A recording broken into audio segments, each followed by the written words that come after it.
नमस्कार। आज हम भगवत गीता के एक बहुत ही अहम खास हिस्से पर बात कर रहे हैं। हाँ, 9वां अध्याय। बिल्कुल, राजविद्या राजगुह्य योग। हमारे पास स्वामी मुकुंदानंद, ओशो और भी कई अच्छे स्रोत हैं। और कोशिश ये रहेगी कि इस राजविद्या मतलब जो सबसे गोपनीय ज्ञान कहा गया है उसे समझें। सही, वो ज्ञान जो कहते हैं हमें दुनिया के दुखों से मुक्ति दिला सकता है। तो फिर ये राजविद्या, इसे ज्ञान का राजा क्यों कहा गया है? हाँ, देखिए, यूं ही नहीं कहा। ये वो ज्ञान है जो मतलब सब रहस्यों में सबसे गहरा है, सबसे पवित्र। अच्छा। और इसकी सबसे बड़ी बात यह है कि इसका अनुभव आप सीधे कर सकते हैं।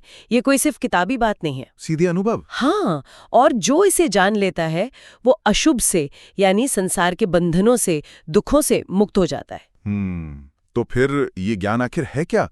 कहाँ से शुरू करें?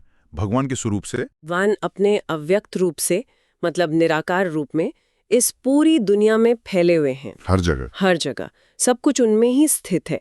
लेकिन, और ये जरूरी है, वो स्वयं उनमें स्थित नहीं है। ये थोड़ा कंफ्यूजिंग है। सब उनमें है पर वो उनमें नहीं। हाँ, बिल्कुल। इसे समझने के लिए वो हवा और आकाश का उदाहरण बहुत अच्छा है। अच्छा, हाँ। जैसे हवा हर जगह है, आकाश में घूमती रहती है ना, पर आकाश तो उससे लिपटता नहीं, वो अछूता रहता है। सही। बस वैसे ही सारी सृष्टि भगवान में है, पर भगवान उससे बिल्कुल अलग, निर्लिप्त है। और वो जो सृष्टि बनाते हैं, चलाते हैं, मिटाते हैं, उसका क्या? वो भी अपनी शक्ति से करते हैं? हाँ, अपनी योगमाया शक्ति से। पर कमाल की बात यह है कि वो इन कर्मों से भी बंधते नहीं, वो बिल्कुल तटस्थ रहते हैं। मतलब बनाने वाला अपनी रचना से पूरी तरह डिटैच्ड।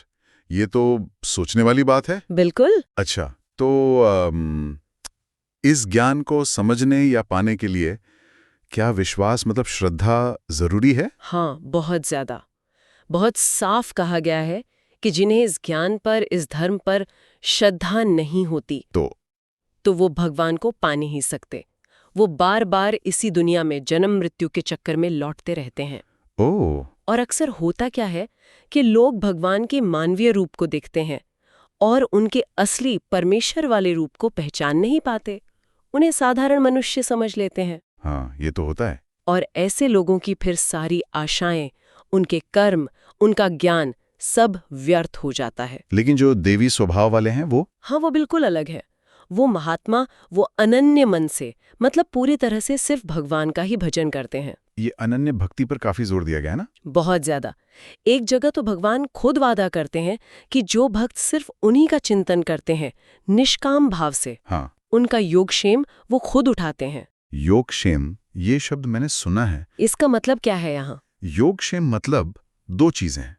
योग यानी जो जरूरी चीज भक्त के पास नहीं है उसे प्राप्त कराना। अच्छा। और क्षेम यानी जो उसके पास है उसकी रक्षा करना। अरे वाह।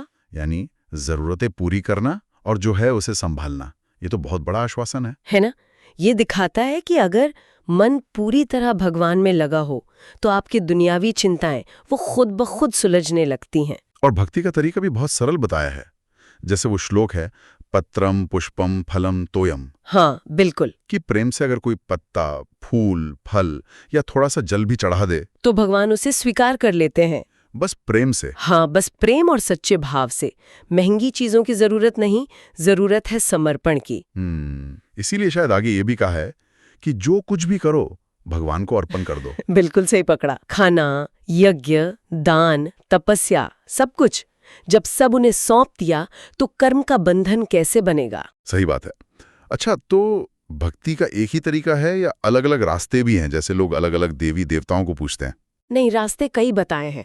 कुछ लोग ज्ञान यज्ञ से मतलब ज्ञान के रास्ते से भगवान को खुद से अभिन्न मानकर पूछते हैं, यानी अहम ब्रह्मास्मि जैसा भाव। हाँ, कुछ वैसा।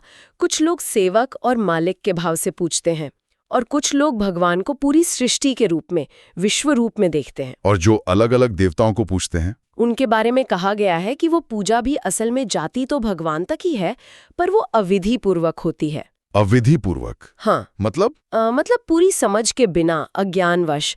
नतीजा ये होता है कि वो जिस देवता को पूछते हैं उन्हीं के लोक तक पहुंच पाते हैं, देवलोक, पितृलोक वगैरह। अच्छा, और भगवान के भक्त? वो भगवान के परम धाम को प्राप्त करते हैं। यहाँ एक और बात है, भगवान का सबके प्रति समान भाव, वो कहते हैं ना कि न कोई दुश्मन न कोई खास प्रिय। हाँ, श्लोक 9:29। पर फिर ये भी कहते हैं कि जो प्रेम से भजते हैं वो उनमें है और वो उनमें है।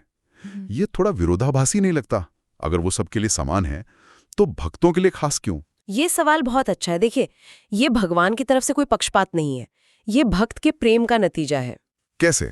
जैसे सूरज, वो तो सबको बराबर रोशनी देता है ना? हाँ, पर एक साफ आईना ही उसकी रोशनी को ठीक से रिफ्लेक्ट कर पाता है, गंदा आईना नहीं कर पाता। सही उदाहरण है। वैसे ही भक्त का जो निर्मल मन है, जो प्रेम से भरा है, वो भगवान की उपस्थिति का अनुभव कर पाता है। भगवान तो सबके लिए है, पर अनुभव वही कर पाता है जिसका मन तैयार है। अच्छा, यानी ये भक्त की तरफ से है, भगवान की तरफ से नहीं। बिल्कुल। और यहाँ तक कहा गया है कि कितना भी दुराचारी व्यक्ति हो, हाँ। अगर वो भी अनन्य भाव से पूरी तरह से भगवान की भक्ति करने लगे तो उसे साधु ही मानना चाहिए। सच में? बुरे कर्म करने वाले को भी? हाँ, और वो बहुत जल्दी धर्मात्मा बन जाता है, परम शांति पाता है, क्योंकि भगवान कहते हैं मेरे भक्त का कभी नाश नहीं होता। ये बहुत शक्तिशाली बात है। और फिर वो श्लोक आता है 9.32, जहां कहते हैं कि कोई भी स्त्री हो, वैश्य हो, शूद्र हो या पापयोनि वाले भी। हाँ, ये बहुत महत्वपूर्ण श्लोक है और इस पर काफी चर्चा भी हुई है, खासकर पापयोनि शब्द को लेकर। क्या मतलब है इसका? देखिए, कुछ पुराने टीकाकार जैसे शंकराचार्य, वो इसे सचमुच पापी जन्म मानते हैं और उस समय की सामाजिक व्यवस्था के हिसाब से शायद उन्होंने स्त्रियों, वैश्यों, शूद्रों को भी उसमें गिना। ओह। लेकिन ज्यादातर बाद के और आधुनिक विद्वान जैसे रामानुजाचार्य, प्रभुपाद, स्वामी मुकुंदानंद, वो मानते हैं कि यहाँ कृष्ण असल में उस समय की सामाजिक सोच को चुनौती दे रहे थे। अच्छा, कैसे? उनका कहने का मतलब ये था कि भक्ति का मार्ग सिर्फ कुछ खास लोगों के लिए नहीं है, ये समाज में जिन्हें नीचा समझा जाता है उन समेत सबके लिए खुला है।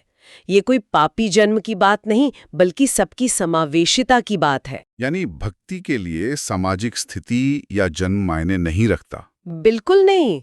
मुख्य बात यह है कि परम लक्ष्य यानी भगवान की प्राप्ति भक्ति के द्वारा सबके लिए संभव है, बिना किसी भेदभाव के। तो इस पूरे अध्याय का सार क्या निकला? निचोड़ क्या है? निचोड़ ये है कि ये दुनिया, ये संसार अनित्य है, मतलब हमेशा रहने वाला नहीं, और सुख रहित है, दुखों से भरा है। हाँ, ये तो है। तो इसमें आकर सबसे जरूरी काम क्या है? भगवान का भजन करना। और कैसे? अपना मन उनमें लगाना, उनका भक्त बनना, उनकी पूजा करना, उन्हें नमस्कार करना, पूरी तरह से अपनी आत्मा को उनमें लगाकर उनके परायण हो जाना। और ऐसा करने से निश्चित रूप से भगवान की प्राप्ति होती है।